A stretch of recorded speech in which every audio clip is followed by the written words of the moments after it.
Shrinkflation. What is it? How do we solve it? Is it good? Is it bad? I'm about to tell you. Welcome back to the Tomocrates channel. I'm very excited to go ahead and start telling you guys a little bit about our topic of shrinkflation today, because it is something that I'm pretty passionate about, probably for different reasons than you would anticipate, but we're going to break it down into a couple of different pieces here. So the first thing that we're going to start with, what the hell is shrinkflation anyway? We all have heard of inflation. That's when the price of a good increases steadily over time. But not as many of us are familiar with the concept of shrinkflation. It's become a bit of a hot button topic recently. But shrinkflation is when a company's manufacturing costs through ingredients in the actual manufacturing process have increased over time. So they decide, instead of increasing the price that we charge customers for this product, we're going to just shrink the size of the product. For example, a notable example of this is Gatorade. Recently, they've made the claim that they've shrunk and changed their bottles to make them easier to grab and more aerodynamic for their Gatorade bottles. I don't know why you would need an aerodynamic Gatorade bottle, but that is what they have said was the reason for changing the shape of the bottle. But in all reality, what they did was they took the 32 ouncer and reduced it to a 28 ouncer, same price as the 32 ouncer used to be. That's shrinkflation. You shrink the product a little bit so the price in the store doesn't have to increase as much. Okay, sounds half decent enough. So let's start with the benefits of shrinkflation here. Not that I'm a fan, but a benefit of shrinkflation is that you, going to the store, you, Mr. Consumer out there, you will get to maintain the same benefit of purchasing the product at all at the same price, but just get a little bit less, which is something that in a lot of cases you feel ripped off about, but when you really think about it, it's better than them charging you 15% more for the same amount of product. However, one of the biggest benefits of this is that shrinkflation actually impacts poorer folks, like middle class and lower class folks, in a way that is very disproportionate and beneficial in some cases. So, for example, if you live in Flint, Michigan, you have no choice but to go out and purchase bottled water. If the bottled water were to just get a little bit smaller but stay the same price, that would be more beneficial to you than if you had to go to the store and pay 15% higher prices every year for the same size bottle. So while it does feel like you're getting ripped off, a lot of these people legitimately only have $30 in their bank account, so when they go to the store, they can only afford $10 of water bottles, and they need water in order to survive.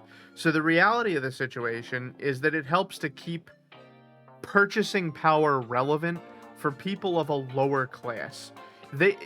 If the prices were only increased through inflation and there was no shrinkflation, many of these people would just be priced completely out of the market.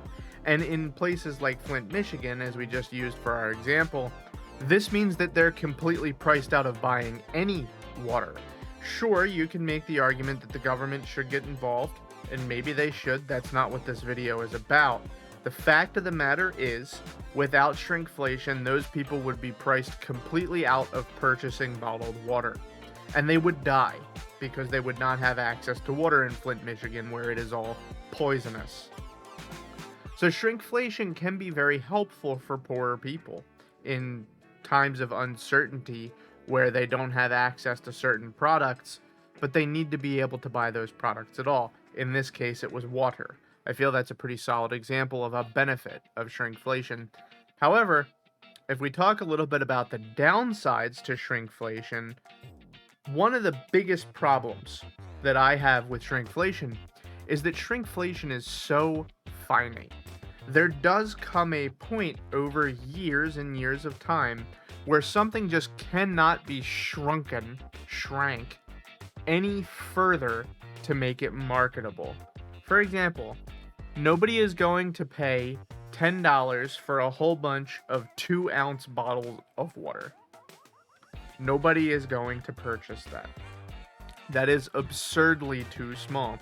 So there is a finite element to the shrinkflation of products that we could get away with. The thing is, as consumers, you have to recognize that certain things are just going to get more expensive. That's how inflation works. Which moves into my next point.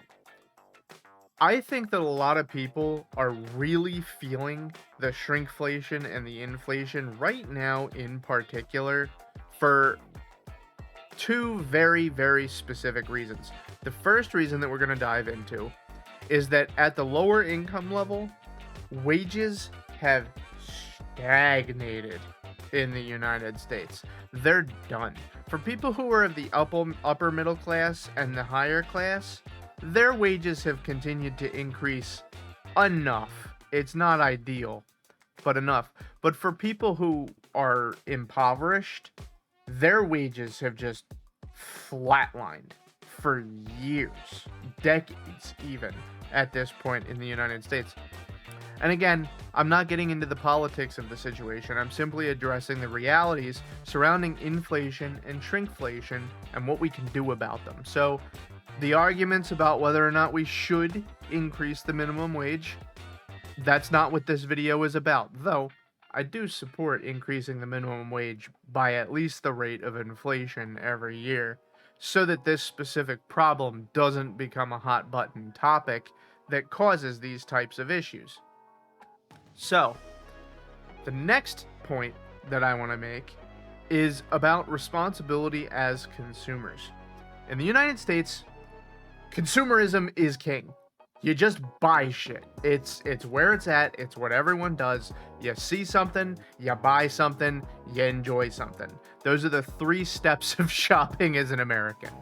So, something that I think we need to take active steps, if we're really so upset about the shrinkflation, consumers need to start taking active steps of deciding what they want, when they want it, and if it's worth purchasing. For example, and this is the point I'm trying to highlight here, I think that Americans have a junk food epidemic. Okay? One of the primary things that you're seeing affected by this shrinkflation is junk food. There are other things as well, but a huge amount of the complaining is coming from junk foods. For example, the Gatorade that we just mentioned. People are up in arms about 32 ounces of Gatorade getting switched to 28 ounces of Gatorade and being the same price. They feel like they're being ripped off by not having the 32 ounce Gatorade, those extra 4 ounces for the same price. However, there is another option. You could just not buy the Gatorade. It's not necessary to live. It's not water. It's not even food. It's just Gatorade. A fruity flavored drink that you can enjoy that's packed with sugar. And while we may enjoy Gatorade a whole lot, we can all agree that you do not need Gatorade in order to survive. So, the question becomes, how much of this blame falls on consumer choice? Because quite frankly, a lot of these things that people are complaining about, the Doritos, the chips, the Gatorades, the sodas of the world, they aren't necessities. You do not need to buy those things. And this is kind of what I want to encapsulate in this segment about this junk food epidemic that I want to talk about. I think that Americans would rather see no inflation on junk food and in exchange would trade that for rapid inflation on normal produce like meats, vegetables, and fruits. Though those are going up in price as well, it's a little bit harder to do shrinkflation on an apple because you can't really shrink the size of an apple. They're sold by weight. So they can only be subject to inflation, right?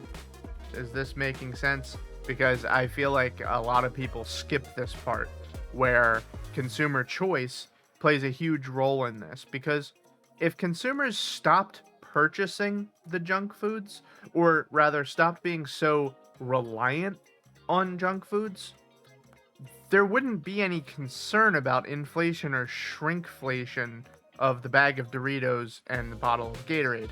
The problem is that people in the United States are heavily addicted to junk foods and Gatorades, and they really need to break free from that. The shackles of addiction are very strong when it comes to food and beverage choices here in the United States.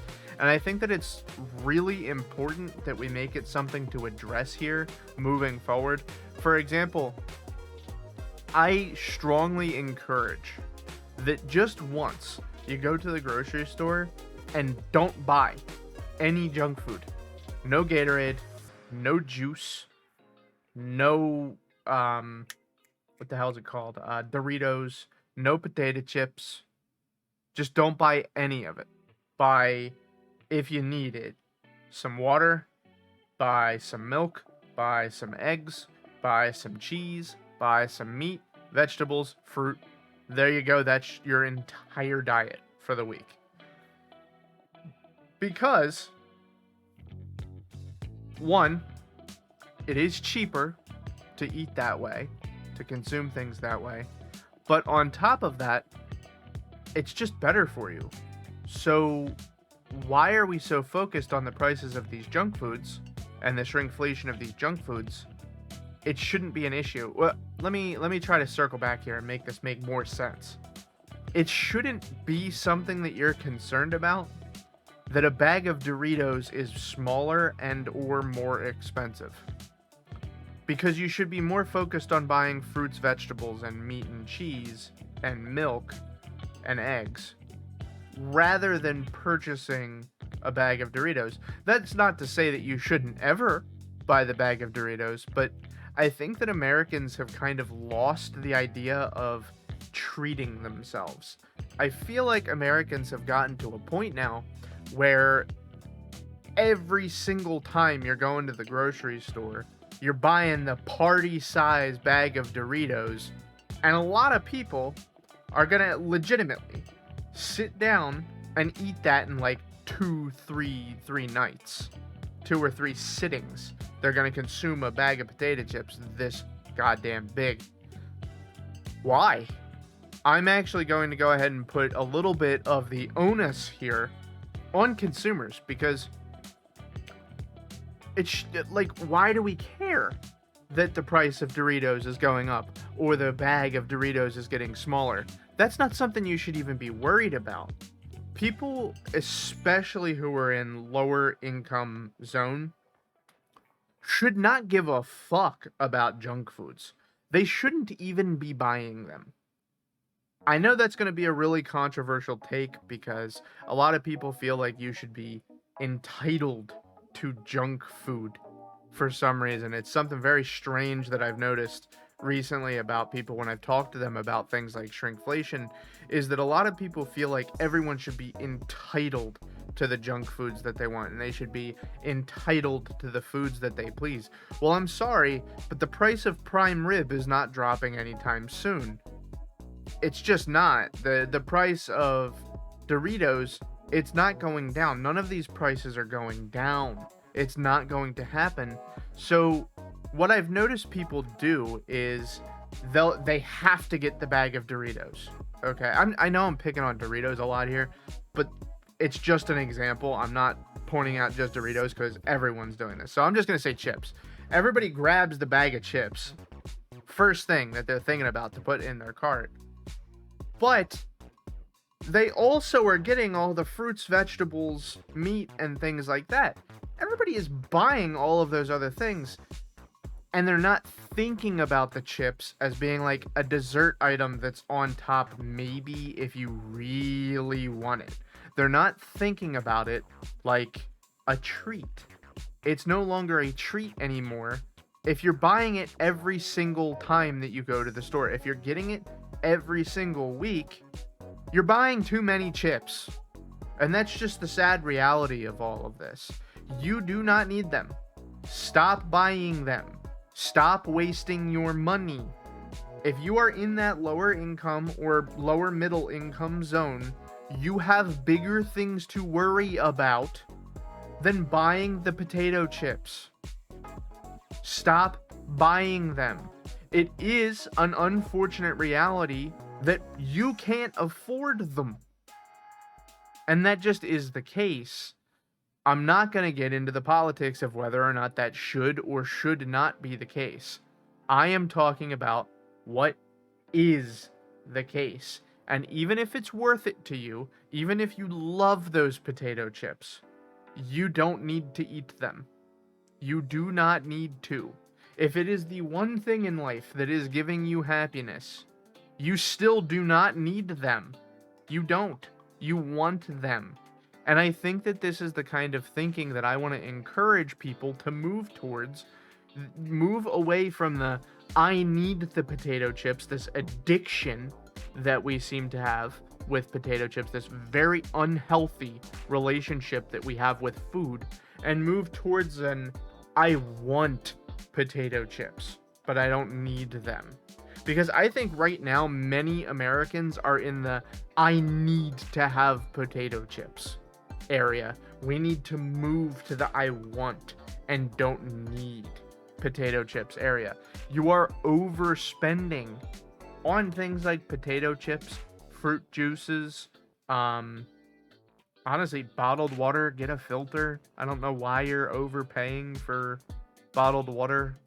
Like, I just don't get bottled water at all. And I know the Dasani assassins are about to come after me for saying that, but I really do not understand the concept of purchasing bottled water. It makes no fucking sense to me at all. Just get a glass, get a filter, and fill up your glass. I don't get it. I do not understand the bottled water. But the thing is, I think that people have this certain entitlement about them that, no, I'm entitled to enjoy the potato chips whenever I please. I'm entitled to do this. I need the potato chips or else I won't be happy. No, you'll probably be happier. As a matter of fact, research actually tells us that having a healthier diet makes you happier. Correlated with being happier. Obviously, correlation is not causation, but the research tells us very strongly that eating a healthy diet and less junk food and exercising is directly related to being happier, less symptoms of depression, less likely to die from a heart attack. Get rid of the junk food. You do not need it. You don't need the junk food. And you're overpaying every single time you go to the grocery store because you're already buying all the stuff you know you should buy. The vegetables, the fruits, the meats, the cheeses, the milks, the eggs, all the normal things that you know are healthy to eat. You're buying those, and then you're adding in the ice creams and cookies and cakes and chips and all that stuff on top of that. Just remove the junk food. Keep all the healthy stuff you normally buy. Remove the junk food and learn to cook. You gotta learn how to cook.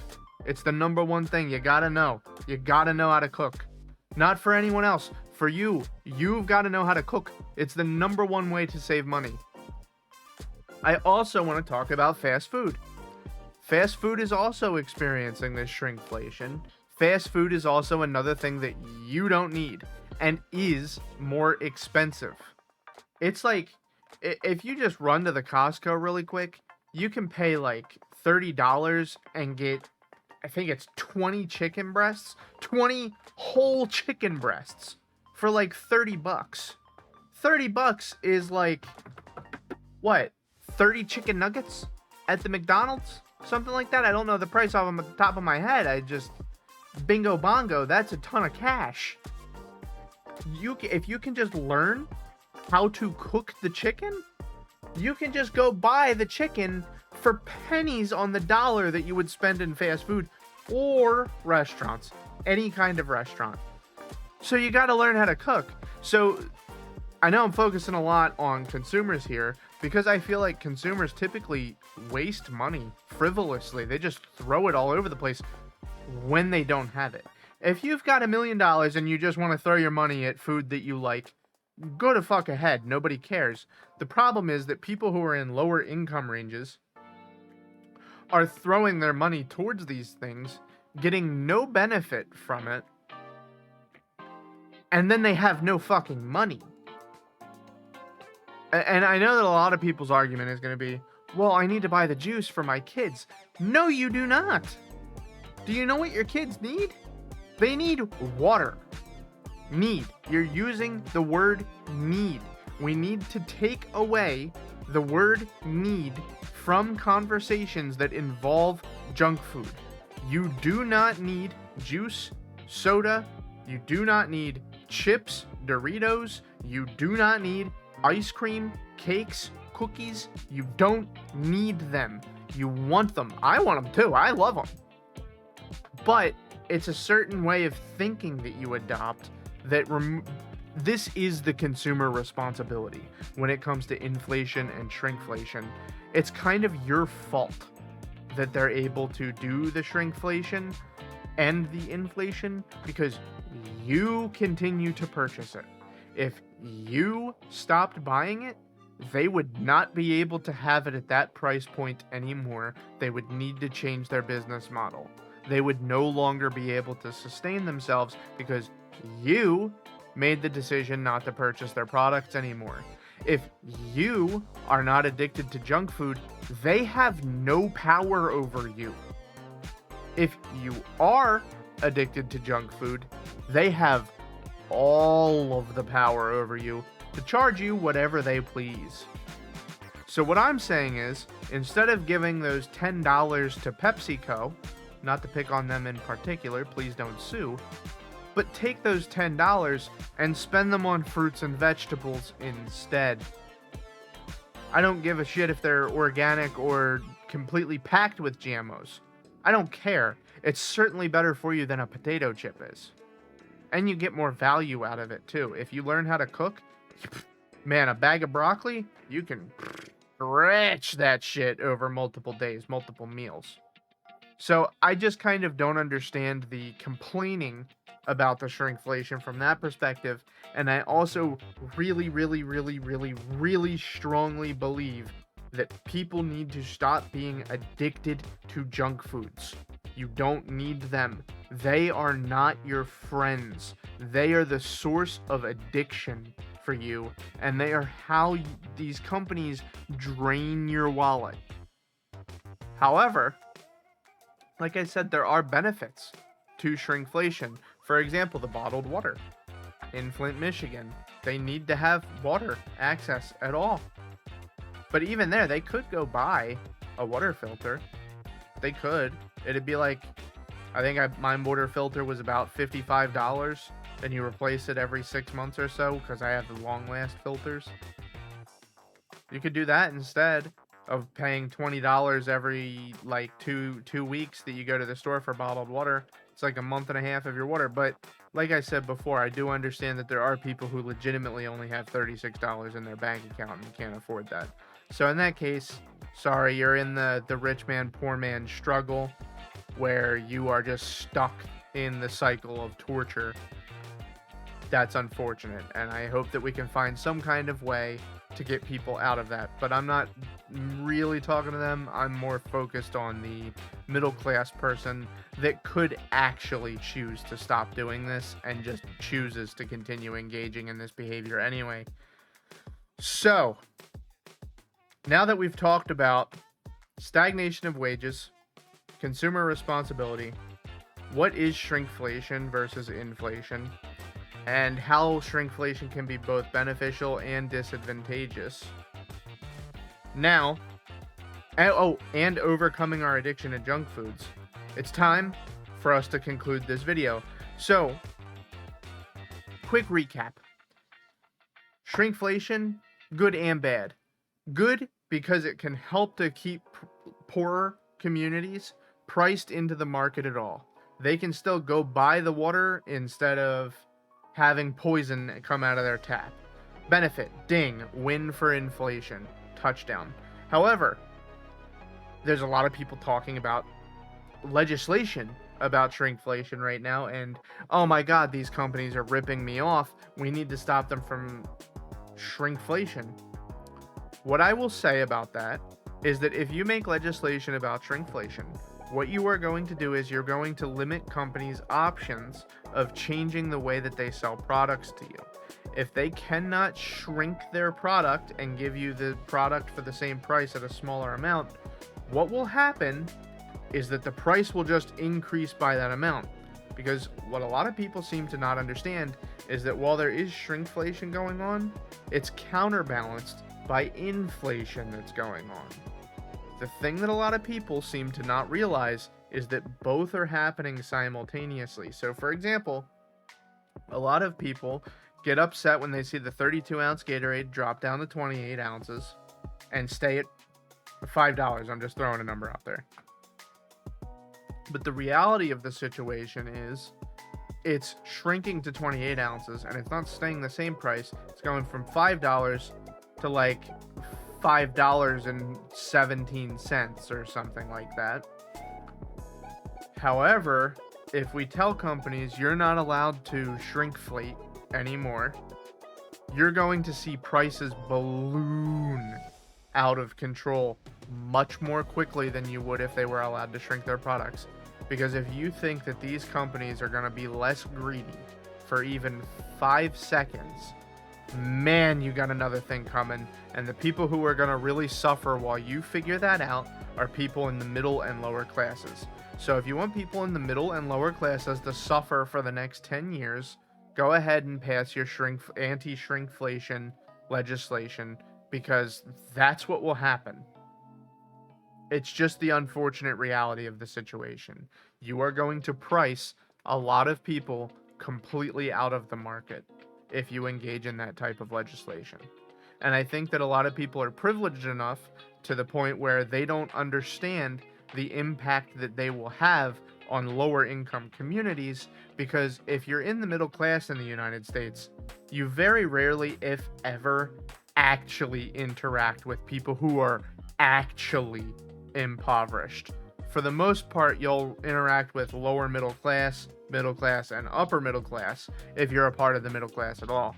Very rarely will you be in the middle class and interact with people who are actually impoverished.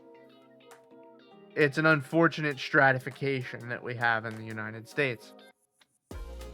So I just kind of want to highlight for people in the middle class like me that if we make this anti-shrinkflation legislation, we're going to screw over a very large portion of people in the population for no real benefit, to be honest. Because here's the nature of the beast here is that shrinkflation can only go so far, right? So they won't be able to decrease the size of your bottle of Gatorade past a certain point, because then no one will buy it anymore. It won't be worth any amount of money at a certain point. So if we tell them you're not allowed, they'll automatically not shrink it down too far. They'll only keep it at a specific level, a specific weight, a specific amount where people will still buy it. And that's where the consumer responsibility I was talking about comes in. If en masse everybody starts refusing to purchase things at a certain price or size, companies will have no choice but to react to that.